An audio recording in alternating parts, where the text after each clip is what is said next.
There's something quietly fascinating about the way Japanese students approach learning. You don't hear them boast or dramatize their methods. But when you look closely, when you watch how they study, how they focus, how they absorb and retain information, you realize they're doing something most of us never learned. While many students around the world cram, panic, and forget what they studied a week later, Japanese students seem to build a memory like a slow-burning fire, steady, deep, and lasting. So what's their secret? How do they remember so much with such clarity and discipline? It's not magic. It's not genetics. It's a system, a mindset, and a set of small, powerful habits that add up over time to something extraordinary. It all begins with one foundational belief.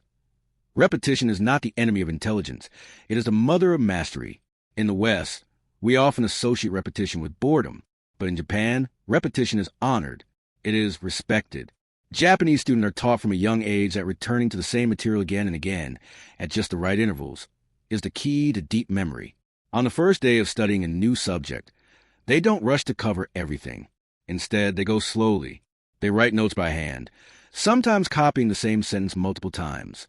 Not because they are forced to, but because the physical act of writing anchors the information into the brain. When you write something down by hand, really write it, not just mindlessly scribble, it activates different areas of the brain than typing or reading. It creates a physical memory that blends with the mental one. It's one of the most underrated memory techniques in the world, and Japanese students use it constantly. But writing is just the beginning. The real secret lies in something called zukai, or visual frameworks. Instead of trying to memorize facts in isolation, Japanese students often organize them visually. They use mind maps, diagrams, and simple illustrations to connect ideas. This technique makes information easier to recall because the brain remembers pictures faster than it remembers words. When a student creates a visual representation of what they're learning, they're not just storing facts. They're creating a mental map they can walk through later. As days go by, they revisit those maps, those notes, again and again, but not randomly. They use what's known as space repetition. This method has become more known around the world thanks to apps like Anki, but in Japan, it's built into their daily rhythm.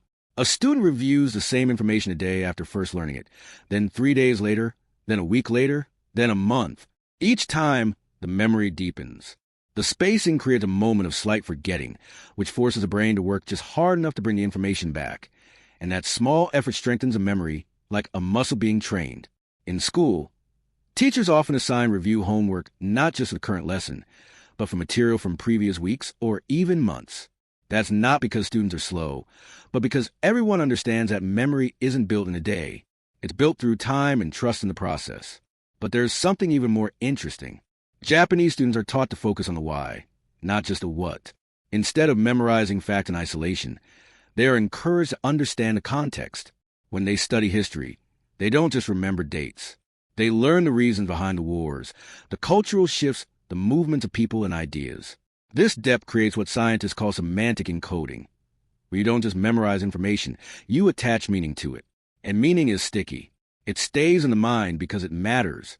Even when it comes to math and science, Japanese students often ask themselves, why does this formula work?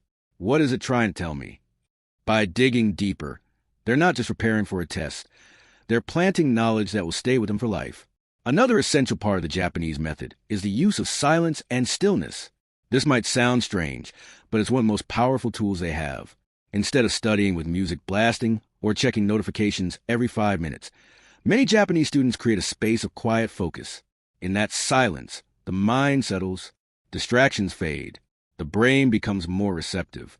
And when you combine stillness with focused effort, memory becomes sharper, thoughts become clearer.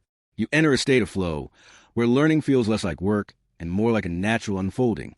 This deep focus is supported by discipline, and that's not a dirty word in Japan.